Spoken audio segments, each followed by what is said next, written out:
Good morning student my name is Harpreet Singh I am lecturer mechanical engineering department. ਸਾਡਾ subject ਚੱਲ ਰਿਹਾ ਹੈ RAC ਰੈਫਰੀਜਰੈਂਟ and air condition. ਠੀਕ ਆ, ਇਹ ਆਪਣੇ ਕੱਲ੍ਹ ਟੌਪਿਕ ਚੱਲ ਰਿਹਾ ਸੀਗਾ ਟਾਈਪਸ ਆਫ ਵਾਟਰ ਕੰਡੈਂਸਰ। ਠੀਕ ਆ, ਅੱਜ ਆਪਾਂ ਨੈਕਸਟ ਪੜਾਂਗੇ ਸ਼ੈਲ ਐਂਡ ਟਿਊਬ ਕੰਡੈਂਸਰ। ਠੀਕ ਆ, the shell and tube condenser showed in figure ਮੈਂ ਤੁਹਾਨੂੰ ਦਿਖਾਉਂਦਾ। ਠੀਕ ਆ, consist of a cylindrical steel shell. Cylindrical steel shell ਹੁੰਦਾ ਇਹਦੇ ਵਿੱਚ। ਠੀਕ, contain a number of straight water tubes. ਇਹਦੇ ਵਿੱਚ number of straight water tubes ਹੁੰਦੀਆਂ ਆ।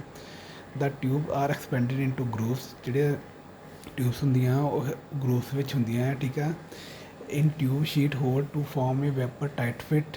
The tube sheet are welded to the shell at both the ends. The removable water boxes are bolted to the tube sheet at each end facilitate cleaning of the condenser. ठीक है, देखो आ ਹੁੰਦੀ ਆ ਇਹਦੀ construction. ਠੀਕ ਆ, ਆ ਲੱਗੀਆਂ ਤੁਹਾਡੀਆਂ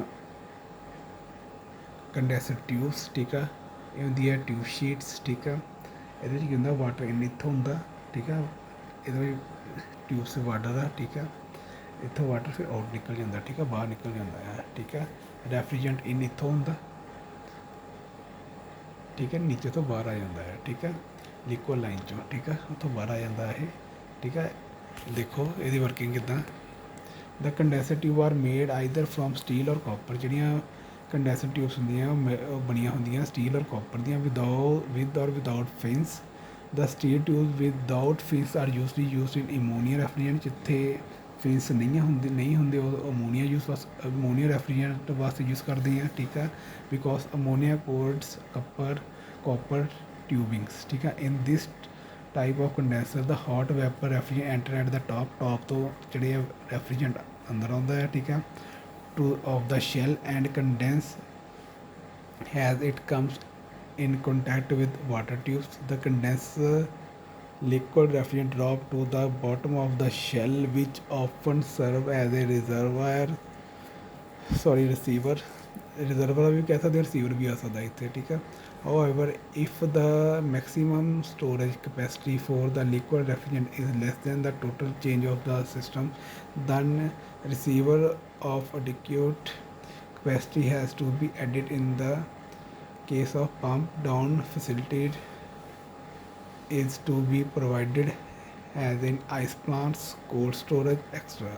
In some condenser extra row of water tubes are provided at the lower end of the condenser for subcooling of the liquid refrigerant below the condensing temperature. ठीक है, हम कंपैरिजन देखो of air cool and water cool condenser ਕਿਹੜੇ ਕੀ ਹੁੰਦਾ ਹੈ। ਠੀਕ ਹੈ, 에ਅਰ ਕੂਲ ਦੇਖੋ since the construction of air cool condenser is very simple. ਇਹ ਜਿਹੜੀ ਕੰਸਟਰਕਸ਼ਨ ਹੁੰਦੀ ਹੈ ਬਹੁਤ ਸਿੰਪਲ ਹੁੰਦੀ ਹੈ। Therefore the initial cost is less. ਇਹ ਜਿਹੜੀ ਕਾਸਟ ਹੁੰਦੀ ਹੈ ਕਾਫੀ ਘੱਟ ਹੁੰਦੀ ਹੈ। The maintain cost is also less. ਠੀਕ ਹੈ, ਮੇਨਟੇਨ ਕਾਸਟ ਜਿਹੜੀ ਹੈ ਉਹ ਲੋ ਘੱਟ ਹੁੰਦੀ ਹੈ। ਠੀਕ ਹੈ, ਵਾਟਰ ਕੂਲ 'ਚ ਕੀ ਹੁੰਦਾ since the construction water cooled condenser is complicated there the initial cost high. ਇਹਦੀ ਕੋਸਟ ਹਾਈ ਹੁੰਦੀ ਹੈ। ਜਿਹੜਾ ਇਹਦਾ ਡਿਜ਼ਾਈਨ ਹੁੰਦਾ ਹੈ ਕੰਪਲੀਕੇਟਡ ਹੁੰਦਾ। The maintain cost is also high. Maintain cost ਵੀ ਹਾਈ ਹੁੰਦੀ ਆ। 에ਅਰ ਕੂਲ ਦੇਖੋ there is no handling problem with air cooled condenser. ਇਹਦੇ ਵਿੱਚ ਕੋਈ ਹੈਂਡਲਿੰਗ ਪ੍ਰੋਬਲਮਸ ਨਹੀਂ ਹੁੰਦੀਆਂ। ਠੀਕ ਹੈ, ਵਾਟਰ 'ਚ ਕੀ ਹੈ ਇਹਦੇ ਵਿੱਚ ਕੰਡੈਂਸਰ ਹੈ ਡਿਫੀਕਲਟ ਟੂ ਹੈਂਡਲ। ਇਹਨੂੰ ਹੈਂਡਲ ਕਰਨਾ ਬਹੁਤ ਡਿਫੀਕਲਟ ਹੈ। ਠੀਕ ਹੈ, ਨੈਕਸਟ ਦੇਖੋ air cool condenser the air cool condenser do not require piping arrangement for carrying the air. ਠੀਕ ਹੈ, ਇਹਦੇ ਵਿੱਚ ਕੋਈ ਜਾਣੀ ਕਿ ਆਪਾਂ ਪਾਈਪ ਨਹੀਂ ਲਾਉਂਦੇ ਕਿ 에ਅਰ ਆਪਾਂ ਕੈਰੀ ਕਰਨੀ ਹੈ ਲੈ ਕੇ ਜਾਣੀ ਹੈ 에ਅਰ ਕਿਤੇ ਜੇ। ਠੀਕ ਹੈ, ਵਾਟਰ 'ਚ ਕੀ ਹੁੰਦਾ ਹੈ the pipe are required to take water to and from the condenser. ਠੀਕ ਹੈ, ਇੱਥੇ ਆਪਾਂ ਪਾਈਪ ਯੂਜ਼ ਕਰਦੇ ਹਾਂ। 에ਅਰ 'ਚ ਦੇਖੋ ਦੇਅਰ ਇਜ਼ ਨੋ ਪ੍ਰੋਬਲਮ ਔਰ ਡਿਸਪੋਜ਼ਿੰਗ ਆਫ ਯੂਜ਼ਡ 에ਅਰ। ਠੀਕ ਹੈ, ਵਾਟਰ 'ਚ ਕੀ ਹੁੰਦਾ there is problem of disposing of the used water unless a recirculation system is provided. Air cooled 'ਚ ਕੀ ਹੁੰਦਾ since there is no corrosion therefore fouling effect is low. ਇਹ 'ਚ ਜੰਗ ਨਹੀਂ ਲੱਗਦਾ। ਠੀਕ ਆ, ਵਾਟਰ 'ਚ ਕੀ ਆ since corrosion ਇਹ 'ਚ ਜਿਹੜਾ ਜੰਗ ਲੱਗ ਜਾਂਦਾ। ਠੀਕ ਆ, the air cooled condenser have low heat transfer capacity due to low thermal conductivity of air. Water 'ਚ ਕੀ ਹੁੰਦੀ ਆ the water cooled condenser have high heat transfer capacity due to the high thermal conductivity of water. ਜਿਹੜੀ thermal conductivity ਹੁੰਦੀ ਹੈ water ਦੀ ਜ਼ਿਆਦਾ ਹੁੰਦੀ ਹੈ। ਠੀਕ ਆ, 에ਅਰ 'ਚ ਦੇਖੋ these condenser are use for low capacity plant less than 5 TR। ਠੀਕ ਆ, ਇਹ 5 ਟਨ ਵਾਸਤੇ ਯੂਜ਼ ਹੁੰਦਾ ਹੈ। ਠੀਕ ਆ, ਦੂਜੇ ਪਾਸੇ ਕੀ ਆ, these condenser are used for large capacity plants, there is ਠੀਕ ਆ।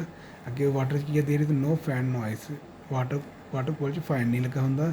에ਅਰ ਕੂਲਰ 'ਚ ਕੀ ਆ, since the power required to drive the fan is excessive, therefore the fan noise become objectionable, ਠੀਕ ਆ। ਇਹ 'ਚ ਫੈਨ ਲੱਗਾ ਹੁੰਦਾ ਕਿਉਂਕਿ 에ਅਰ ਹੁੰਦੀ ਆ। ਨੈਕਸਟ ਦੇਖੋ 에ਅਰ 'ਚ the distribution of the air on condenser surface is not uniform, water 'ਚ ਕੀ ਆ, there is even distribution of water on the condensing surface, ਠੀਕ ਆ। 에ਅਰ ਕੂਲਡ 'ਚ ਦੇਖੋ ਕੀ ਆ, the air cooled condenser have high flexibility, air cooled 'ਚ ਹਾਈ ਫਲੈਕਸੀਬਿਲਿਟੀ ਹੁੰਦੀ ਹੈ। ਵਾਟਰ 'ਚ ਕੀ ਹੁੰਦਾ, the water cooled condenser have low flexibility, ਉਹ 'ਚ ਲੋ ਫਲੈਕਸੀਬਿਲਿਟੀ ਹੁੰਦੀ ਹੈ, ਠੀਕ ਆ। ਇਹਨਾਂ 'ਚ ਡਿਫਰੈਂਸ ਸੀਗਾ 에ਅਰ ਕੂਲਡ ਅਤੇ ਵਾਟਰ ਕੂਲਡ 'ਚ। ਕਿਸੇ ਨੂੰ ਕੋਈ ਵੀ ਡਾਊਟ ਹੋਵੇ ਤਾਂ ਪੁੱਛ ਲੈਣਾ, ਠੀਕ ਆ। Okay, thank you.